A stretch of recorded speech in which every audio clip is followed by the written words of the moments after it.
Okay दोस्तों, तो अब हम लोग बेसिक लेवल के जो हमारे एसी सर्किट्स है उसको लेकर हम डिस्कस करेंगे। सबसे पहले डिस्कशन का मुद्दा रहेगा प्योर रेजिस्टिव, प्योर कैपेसिटिव और प्योर इंडक्टिव सर्किट्स। ठीक है, तो सबसे पहले let's start with the pure resistive circuit. तो हमारे पास एक रेजिस्टेंस है R और इसके अक्रॉस मैंने एक एसी सोर्स कनेक्ट किया हूं। V equals to V not sine omega t. तो ऑब्वियस सी बात है, जो पोलैरिटी है अगर किसी इंस्टेंट में इस तरीके से है प्लस माइनस, वो पोलैरिटी तो निरंतर बदलेगा, तो करंट का डायरेक्शन भी सर्किट का बदलेगा। सो I जो होगा that will be simply V by R, that is equals to V not by R sine omega t.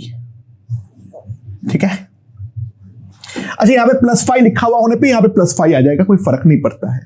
ठीक है ना, वो जबरदस्ती प्लस 5 के पीछे पढ़ना ही मत। अब तो सफिशिएंट मैथ सीख गए होंगे। That is nothing but the simple shifting of origin. ठीक है, हमें टी एक्सिस को शिफ्ट करवाते हुए आसानी से हमें मिल ही जाएगा। हम हमेशा ही 5 को 0 तो बना ही सकते हैं। तो करंट I जो हमारे पास आ गया है वो आ गया है I equals to I not sine of omega t. तो अगर मैं ग्राफ ड्रॉ करूं, ठीक है, एक ही साथ मैंने V और I का ग्राफ अगर मैं ड्रॉ करूं, तो दोस्तों ध्यान देना, ये है मेरा टाइम एक्सिस। तो जो मेरा अप्लाइड वोल्टेज है और अगर मेरा इस तरीके से है, जो मेरा अप्लाइड वोल्टेज है वो अगर इस तरीके से है मान लो, ठीक है, ये वाला वैल्यू जो पीक वैल्यू है वो है V नॉट, यहां पर है minus V not. This is the voltage graph. तो जो करस्पॉन्डिंग करंट ग्राफ आएगा उस पे भी साइन ग्राफ ही आने वाला है, कुछ अलग नहीं आने वाला है। Try to understand the graph will look, it will have a different amplitude, that's it. ये हमारा I नॉट हो जाएगा। अच्छा बिल्कुल भी जरूरी नहीं है, जो I नॉट जो है वो V नॉट से छोटा है, कुछ तो मानना था इसलिए मान लिया हूं मैं। तो हम बोलेंगे current in pure resistive circuit follows the applied voltage. Current in the pure resistive circuit follows the applied voltage. Okay, so यहां पर ऑब्वियसली बात है, करंट जो है वो उतने ही टाइम के बाद अपना डायरेक्शन को बदलेगा। तो यह बात तो हमें ढंग से समझ में आ गया होगा। Bye the way power P कितना होगा? पावर P लिखने का बहुत सारे तरीका होता है। Either it can be written as I square R, या फिर V स्क्वायर बाई R, या फिर V into I, doesn't matter. तो पावर जो होगा अगर मैं I स्क्वायर R लिखता हूं तो I not square R into sine square omega t. ठीक है, तो पावर के बारे में अगर हम ध्यान से देखें, जो हमारा वैल्यू है, अगर हम P वर्सेस T का ग्राफ ड्रॉ करें तो इनिशियली हमारा पावर 0 होगा, उसके बाद जो है पावर बढ़ता रहेगा बढ़ता रहेगा बढ़ता रहेगा। It will reach a maximum value जिसका वैल्यू है I not square R। Again time period by 2 पे ये हमारा 0 होने वाला है। अगेन ये बढ़ेगा, so on and so fourth. Graph इस तरीके से जो है हमारा चलता रहेगा। ठीक है, अच्छा अब हम लोग डिस्कशन करना चाहेंगे average power in one cycle. ठीक है, एक साइकिल में हमारा एवरेज पावर कितना होगा? तो दोस्तों जैसे कि एवरेज का डेफिनेशन होता है, P एवरेज सिंपली हमारे पास क्या आएगा, integral P dt from 0 to T divided by the total time period T. So if I see this is equals to I naught square R by t integration of sine square omega t dt and t varying from 0 to t. ठीक है, so this will be equals to I naught square r by 2t integration of 0 to t 1 minus cos 2 omega t dt. Right, अच्छा obviously बात है, ये वाला तो चीज हम जानते हैं, ये वाला चीज हमारा जीरो में कन्वर्ट हो जाएगा, तो जो हमारा एवरेज पावर आएगा that will be equals to I not square R by 2t इसका t that is equals to I not square R by 2. ये हमारा एवरेज पावर आ जाएगा. एंड एवरेज पावर के बारे में एक चीज और भी ध्यान देना,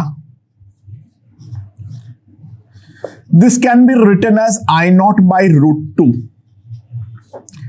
इसका होल स्क्वायर इंटू आर.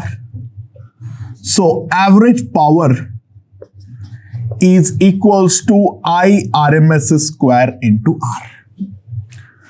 तो यहां से हमें आरएमएस का एक फिजिकल सिग्निफिकेंस समझ में आ चुका है. एक एसी जिसका पीक वैल्यू है आई नॉट, वो जो एवरेज पावर पैदा करके देगा इन वन साइकिल, उतना ही हीट को पैदा करने के लिए हमें जो डीसी करंट की रिक्वायरमेंट है उसका magnitude is given bye IRMS.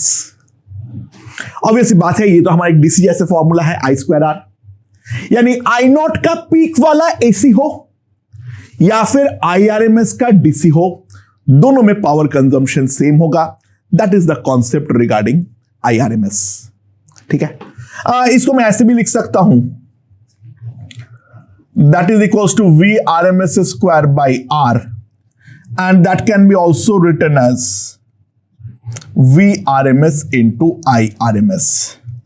It doesn't matter कौन सा वाला फॉर्मूला का हम इस्तेमाल कर रहे हैं, सब में जो हमारा एवरेज पावर आएगा वो तो हमारा डेफिनेटली सेम आने वाला है. ठीक है, समझ में आया? राइट, तो दिस इज द चर्चा of basic resistive circuit. We move on further to the pure capacitive circuit. ठीक है, अब इसको हम एनालिसिस करते हैं. नाउ कैपेसिटिव सर्किट में क्या है, हमारे पास एक एसी लगा हुआ है और वो वाले एसी में एक कैपेसिटर के अक्रॉस कनेक्टेड है. कैपेसिटेंस का जो हम कैपेसिटर का जो कैपेसिटेंस है that is C, take it as initially uncharged.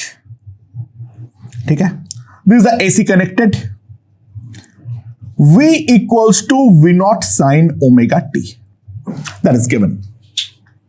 ठीक है, जो हमारा किसी इंस्टेंट पे ये मान लो प्लस एंड है, ये माइनस एंड है, यहां पर करंट है I और चार्ज जो है वो है मेरा प्लस Q और माइनस Q.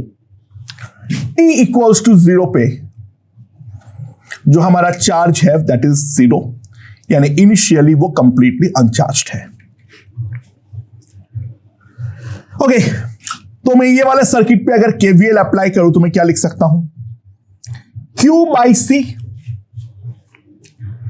सी, यहां से यहां का drop minus V not sine omega t that is equals to 0, यानी charge Q will be C V not into sine omega t.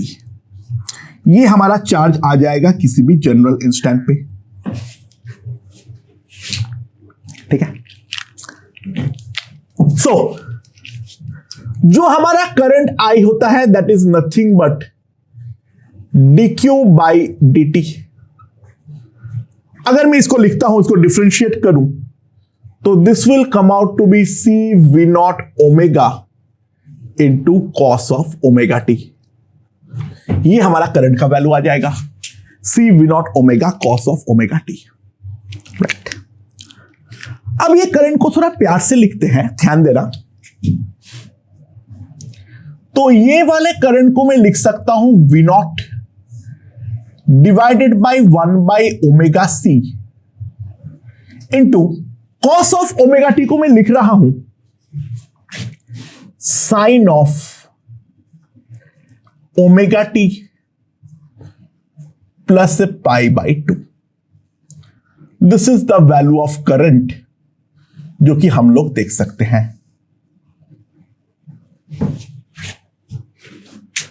ठीक है, by the way t equals to 0 पर current हमारा 0 नहीं होगा। जो हमारा आई नॉट है उसका वैल्यू होगा V not into omega C. तो कुछ कुछ बातें यहां पर बात को समझो। यहां पर जैसे कि हम लोगों ने R लिखे थे, यहां पे R के बदले हम लोग क्या लिख रहे हैं 1/ωc, यानी ये इफेक्टिवली एक रेजिस्टेंस की तरह बिहेव कर रहा है। तो रेजिस्टेंस तो ये है नहीं, तो 1/ωc is called the capacitive reactance. 1/ωc is called the capacitive reactance। इसको हम लोग जनरली रिप्रेजेंट करते हैं वाया XC। 1/ωc को हम बोलते हैं capacitive reactance and that is written via XC। और दूसरी बात ये है हमारा V not sine omega t, और यहां पर है sine of omega t plus π/2। तो I and V has some phase difference। I और V के बाद बीच में हम साफ साफ देख सकते हैं कुछ फेज डिफरेंस जो है वो हमारा प्रेजेंट है। करंट का फेज जो है वो वोल्टेज से ज्यादा है, तो हम ये बोलते हैं current leads the applied voltage by a phase difference equals to π/2। Current जो है वो अप्लाइड वोल्टेज को लीड करता है इन टर्म्स ऑफ फेज, और जो लीड करता है वो हमेशा हर टाइम पे फिक्स रहता है। देखो टाइम पीरियड दोनों का ही सेम है, बट करंट जो है वो वोल्टेज को लीड करेगा by an amount of π/2। So if I plot the graph, ये वोल्टेज और टाइम दोनों को मैं साथ में दिखाने वाला हूं। So this is the time axis। So the voltage is a normal sinusoidal graph like this with the peak value of V naught। तो ध्यान देना करंट का ग्राफ जो है वो है हमारा कॉस का ग्राफ, ये है हमारा 0। This is my T/4, this is my T/2, this is my 3T/4 and this is my T। तो if I plot the graph of current, तो ध्यान देना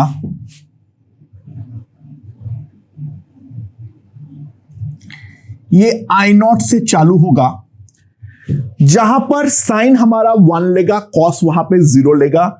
तो यहां पे जब करंट वोल्टेज मैक्सिमाइज हुआ, करंट 0 होगा।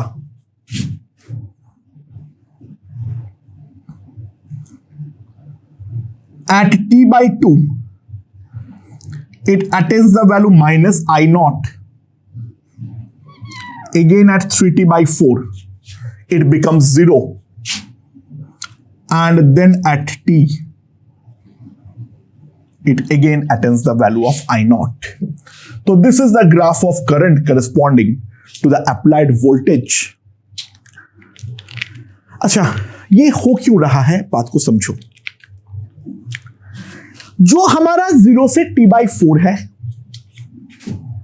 ये वाला पार्ट तक, this is the charging of capacitor.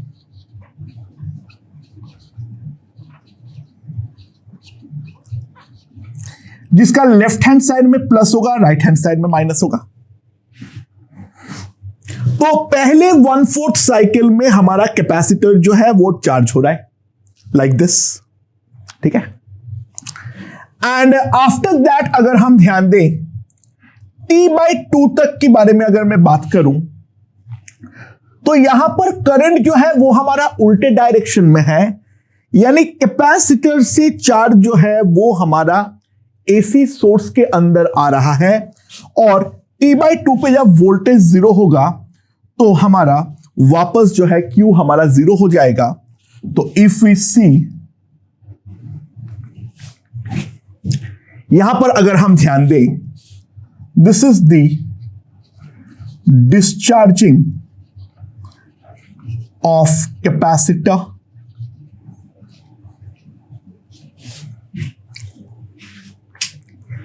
And now current अब जो है वो हमारा अभी भी नेगेटिव है, ठीक है। ध्यान देना, यहां पर बैटरी जो है उसका पोलैरिटी बदल चुका है। So try to understand from T/2 to T/4 if we discuss.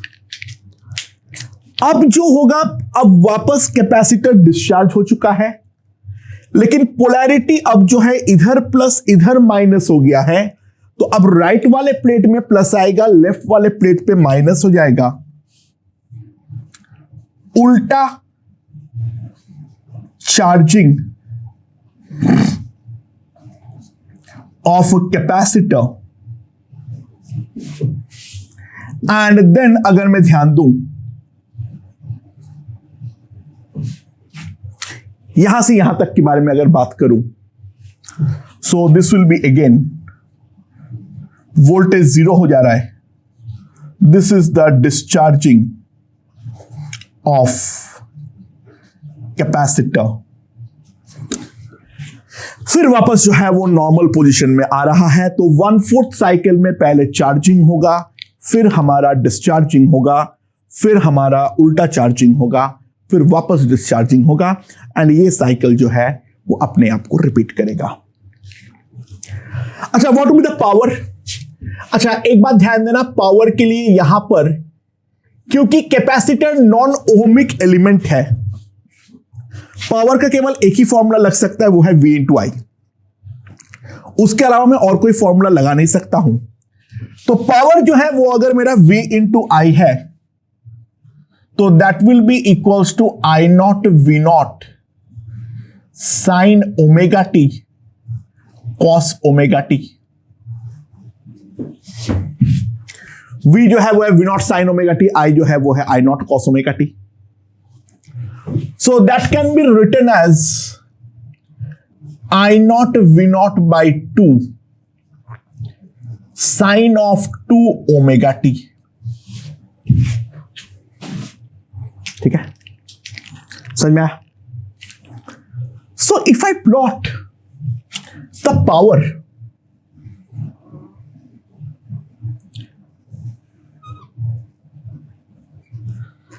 sorry, this is the t-axis, this is the p-axis.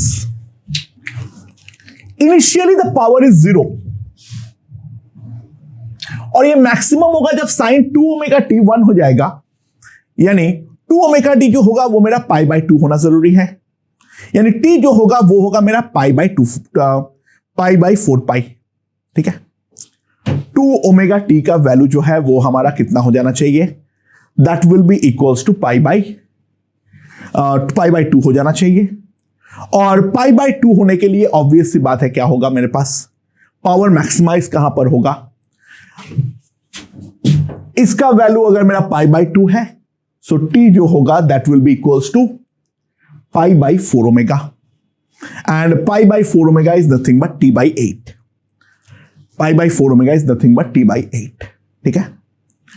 So t/8 पर हमारा 1 हो जाएगा, उसके बाद पावर डिक्रीज करेगा। ठीक है, so this is T0 and this is T/4। T/4 मतलब कितना है, पाई बाई कितना हो जाएगा, π/2 ओमेगा। पुट करो, साइन पाई आएगा, वापस 0 होगा। ऑब्वियसली बात है, ये T/4 पे कैपेसिटर वापस मेरा डिस्चार्ज हो चुका है। ठीक है, तो कैपेसिटर का इनिशियल पावर जो था वो 0 था एंड वहां पर जो है वो मेरा डिस्चार्ज हो चुका है। मैक्सिमम पावर जो आया है वो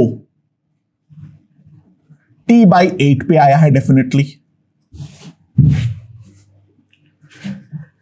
देन T/4 के बाद अब मेरा जो है, T/4 के बाद अगर मैं ध्यान दूं क्या होगा, मेरा पाई आ जाने के बाद अब थर्ड क्वाड्रेंट में जाने वाला है।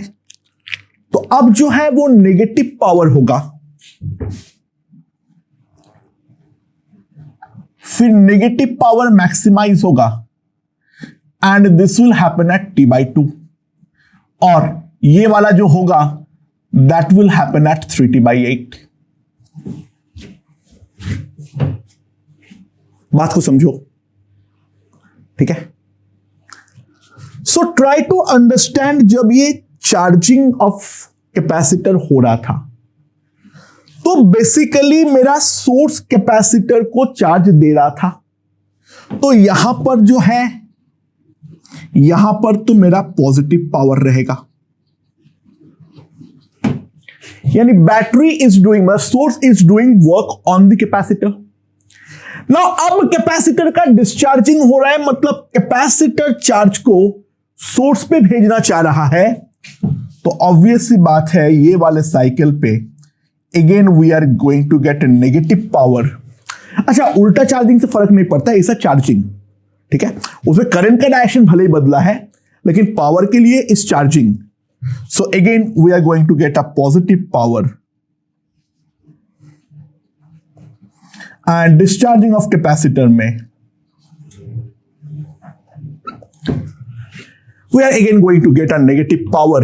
तो within a cycle of T/2 हम देख सकते हैं जो मैक्सिमम पावर T/8 पे अटेंड करेगा और इसका वैल्यू होगा इंस्टेंटेनियस पावर का, जो मैक्सिमम वैल्यू होगा that will B I0 V0/2, यानी IRMS इंटू VRMS।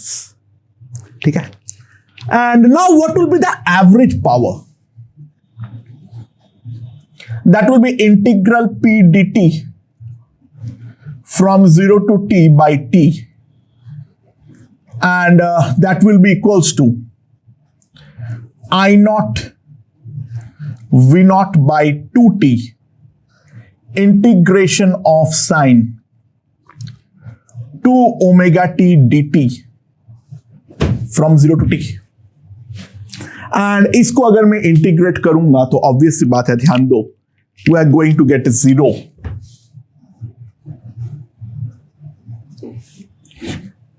ऑब्वियस बात है, आधे में पॉजिटिव आधे में नेगेटिव, तो नेट पावर जो है वो हमारा 0 आना चाहिए था, जो कि आया भी है। तो capacitor, sorry, capacitor is called powerless element. Capacitor जो है इसको हम बोलते हैं पावरलेस एलिमेंट। ठीक है, इसका एवरेज पावर जो होगा वो हमेशा 0 होगा। कैपेसिटर जो है वो एसी सर्किट से नेट पे कोई भी पावर जो है वो विड्रॉ नहीं करता है। पहले 1/8 ऑफ द साइकिल में वो पावर जो है, सॉरी 1/4 ऑफ द साइकिल में वो पावर लेगा, the maximum happening at the 1/8 of the cycle, and then the next 1/4 में वो उतना ही पावर वापस डिलीवर कर देगा, so on and so forth। इस तरीके से हमारा चलता रहेगा। So capacitance is an active element जिसका पोलैरिटी होती है, resistance is a passive element, उसकी पोलैरिटी नहीं होती है। तो यहां पर लॉस हमेशा इन्वॉल्व होता है, जबकि in the case of capacitance इसका कोई हमारा लॉस इन्वॉल्व नहीं होता है। अच्छा, bye the way, if capacitor has some initial charge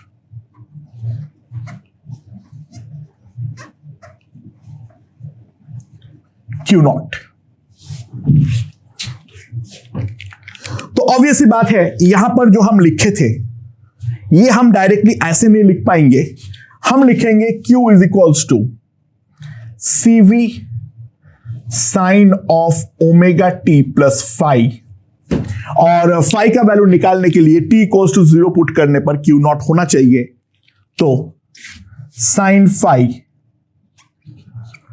is equals to Q not by CV, यानी फाई जो होगा that will be sine inverse Q not by CV।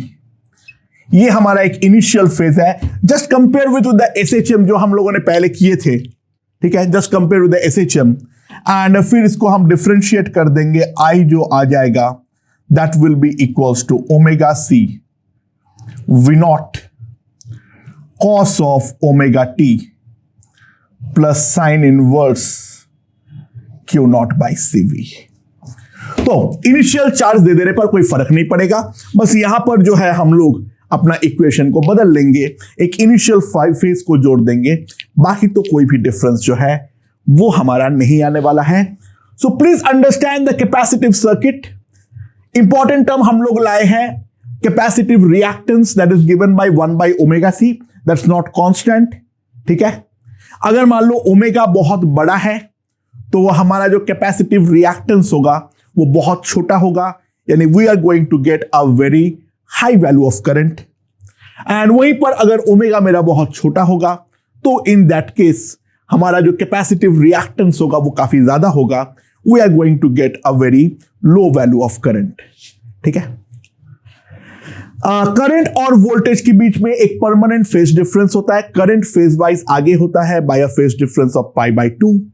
It is average में पावरलेस एलिमेंट है, मैक्सिमम पावर VRMS IRMS ही रहता है, यहां पर कोई डिफरेंस नहीं है। बाकी जो है ये सारे ग्राफ्स हमें ढंग से समझ लेना है। इनिशियली चार्ज दिया हुआ होने पर क्या होगा वो भी हम लोगों ने देख चुके हैं, तो मोटे तौर पे हमने सारे बातचीत जो है वो हम यहां पर कर चुके हैं। ओके दोस्तों, तो अगला जो सर्किट एलिमेंट है वो है प्योर इंडक्टिव सर्किट।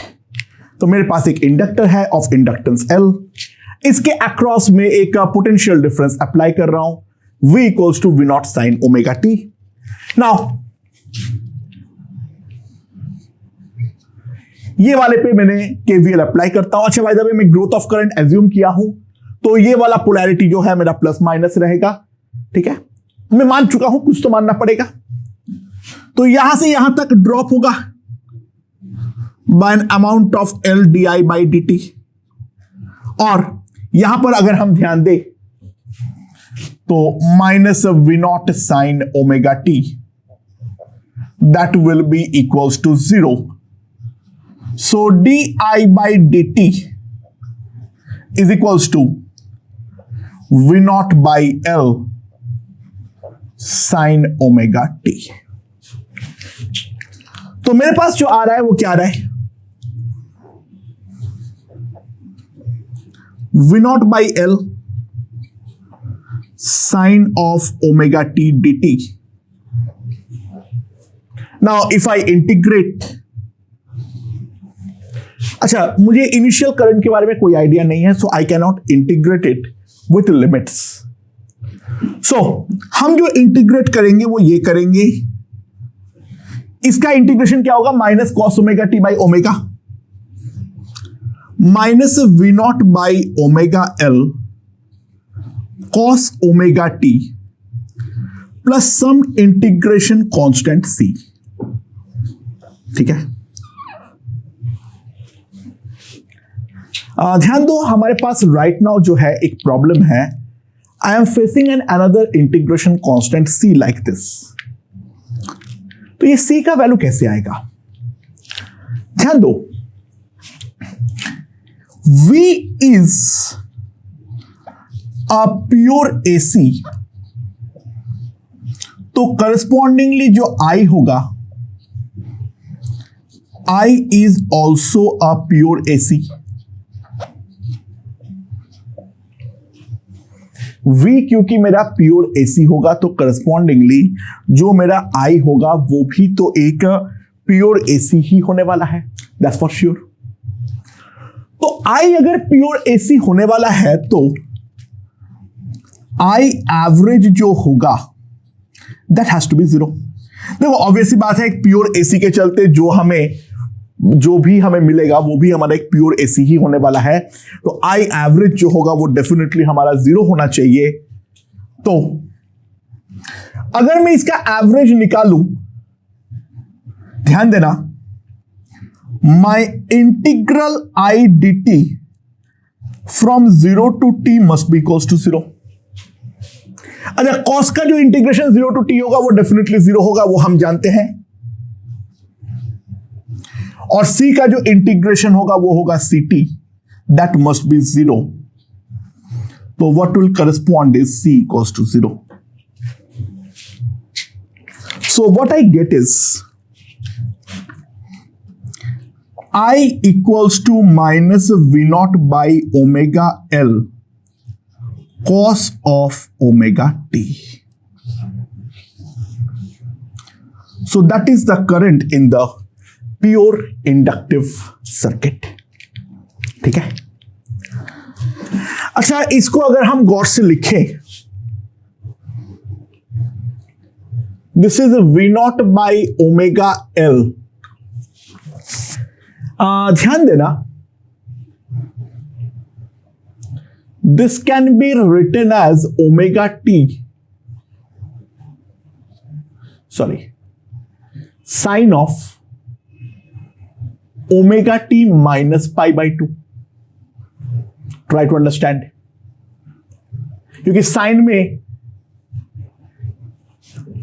क्या किया मैंने, ध्यान दो, कॉस को लिख दिया sine of pi by 2 minus omega t, and फिर अंदर क्या मैंने माइनस को डाल दिया हूं, तो ऑब्वियस सी बात है sine of minus theta is minus sine theta.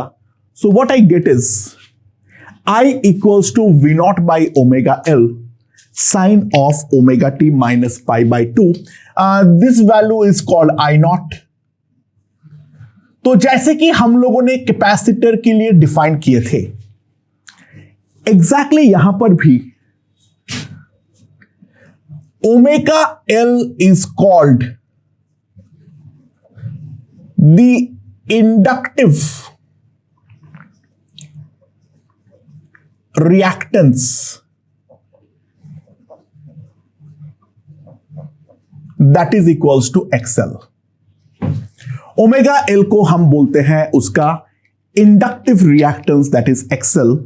ध्यान देना, यहां पर अगर मेरा ओमेगा बड़ा होगा तो इंडक्टिव रिएक्टेंस भी बड़ा होगा, तो हमारा करंट कम होगा। कैपेसिटेंस में ओमेगा बड़ा होता तो रिएक्टेंस छोटा होता है, करंट बड़ा होता है। इंडक्टर एग्जैक्टली उल्टा, ओमेगा बड़ा तो रिएक्टेंस भी बड़ा तो करंट छोटा, ओमेगा छोटा तो रिएक्टेंस भी छोटा, करंट जो है वो हमारा बड़ा। तो इंडक्टेंस और कैपेसिटेंस जो है, कैपेसिटेंस हायर ओमेगा में, मैं लिख ही देता हूं इनफैक्ट, कैपेसिटेंस ओमेगा हाई तो करंट लो, हाई, और ओमेगा लो तो करंट जो है वो लो है। और जो हमारा इंडक्टेंस है,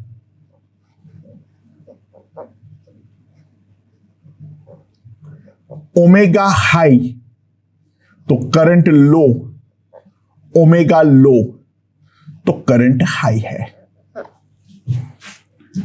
इस बात पे हम सबसे पहले एक बात ध्यान दे दे। तो ओमेगा एल को हम बोलते हैं इंडक्टिव रिएक्टेंस, और यहां पर भी एक चीज अगर हम ध्यान दें, we have V not sine omega t, यहां पर है omega t minus pi by 2। तो I and V have a phase difference permanent phase difference of pi by two. Current और अप्लाइड वोल्टेज में हमारे पास एक परमानेंट फेज डिफरेंस होगा by an amount of pi by two. अच्छा, यहां पर माइनस पाई बाई टू है तो हम बोलेंगे जो हमारा आई है that lags the applied voltage by a phase of pi by 2। I जो है वो हमारा वोल्टेज के साथ सेम फेज में नहीं होता है। I lacks the applied voltage by a phase of pi by 2। So now if I draw the graph, this is the time axis। So जो हमारा अप्लाइड वोल्टेज है वो है हमारा V naught sin omega t। This will be the plus of V naught, this will be the minus of V naught, this is t by 2 and this is t। ठीक है, तो यहां पर जो ग्राफ है that is minus I naught cos omega t, तो t equals to t by 4 में यहां पर ये नेगेटिव वैल्यू से चालू होगी। This is minus I naught at t by 4 it will be 0, then will attain the maximum value of I not,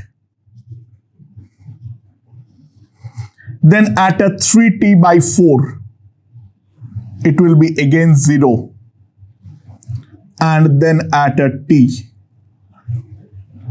it will be again minus I naught, then the cycle will continue। So this is the current graph and that is the voltage graph जो हम लोग यहां पर देख सकते हैं। ठीक है, अच्छा बाय द वे यहां पर माइनस आई नॉट से 0 हुआ है, तो यहां पर अगर हम ध्यान दें we are going to get a decay of current. सबसे पहले यहां पर से यहां तक हमें मिला है decay of current,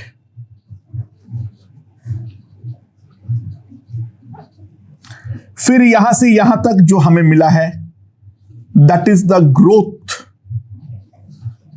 of current,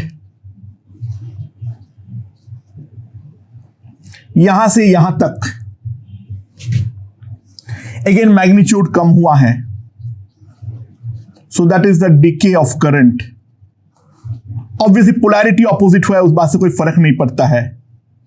यहां से यहां तक वापस मैग्नीट्यूड वाइज तो साफ साफ बढ़ रहा है, so that is the growth of current. तो फर्स्ट 1/4 साइकिल में we are going to get a decay of current, then in the next 1/4 the growth of current, next 1/4 again decay and next 1/4 again the growth of current। So the power we get is equals to V into I। The power we get is a V into I। ठीक है, non ohmic element है तो यहां पर हम और कुछ नहीं बोलेंगे, तो that will be I naught V naught into sin omega t cos omega t। So that will be equals to simply I naught V naught by 2 sine of sorry with a minus sign। ठीक है, minus sine of 2 omega t।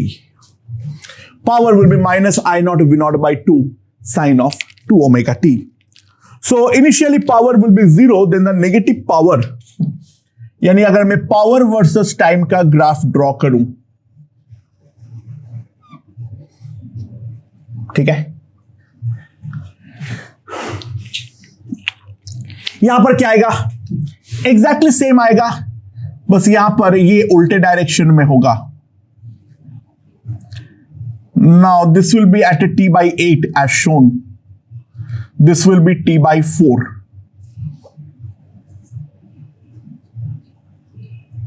then it will be positive power, तो यहां पर जो आएगा this will B 3t/8 and this will B t/2.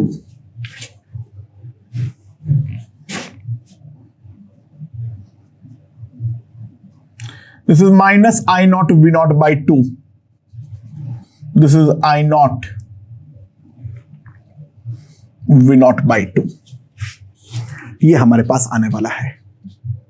ठीक है, तो अगर हम ध्यान दें, सबसे पहले नेगेटिव पावर है यानी ध्यान दो, t इक्वल्स टू 0 पर करंट जो है वो है हमारा I naught. If we see t equals to 0, I जो है magnitude wise equals to I naught, यानी डायरेक्शन हमने गलत माने हैं. ठीक है, डायरेक्शन हमने गलत माने हैं, वो वैसा नहीं है. तो पहला 1/4 साइकिल में inductor providing energy to source, and then from t/4 to t/2, source providing energy to inductor.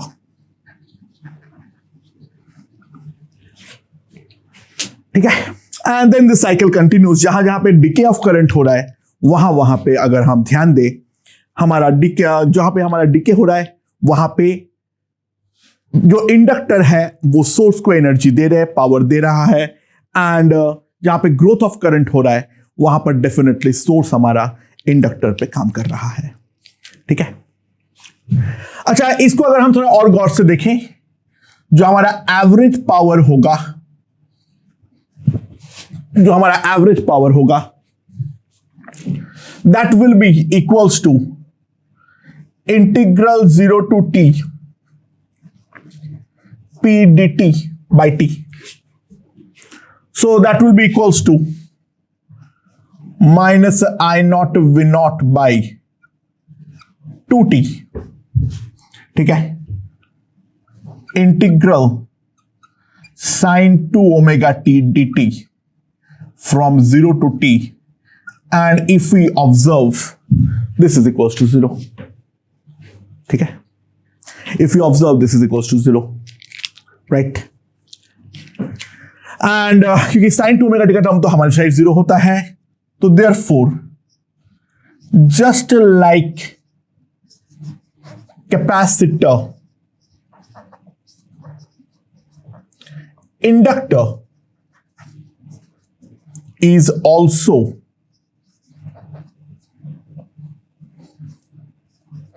a powerless element. Capacitor की तरह इंडक्टर भी जो है वो भी हमारा एक पावरलेस एलिमेंट है, यानी हीटिंग जो इन्वॉल्व है, ठीक है, वहां पर केवल और केवल रेजिस्टर में ही इन्वॉल्व होगा. तो हमारा कैपेसिटर एंड इंडक्टर, ये दोनों हमारा एक्टिव एलिमेंट्स है, और इन दोनों का ही जो पी एवरेज है वो 0 है, और जो हमारा रेजिस्टर है उसको हम बोलते हैं पैसिव एलिमेंट, क्योंकि उसका पोलैरिटी नहीं होता है, और पी एवरेज जो है वो हमारा 0 नहीं होता है. सो सबसे पहले एकदम बेसिक सर्किट, यानी क्या क्या, हमारा बेसिक रेजिस्टिव, बेसिक कैपेसिटिव और बेसिक इंडक्टिव सर्किट के बारे में चर्चाएं हम यहां पर कर चुके हैं. अब अगले स्टेप में हम दो को साथ में लेने वाले हैं, यानी reactive and plus capacitive, reactive plus inductive, and resistive and capacitive, resistive and inductive, and capacitive and inductive. ठीक है, तो देखते हैं एक एक करके उसमें क्या होता है.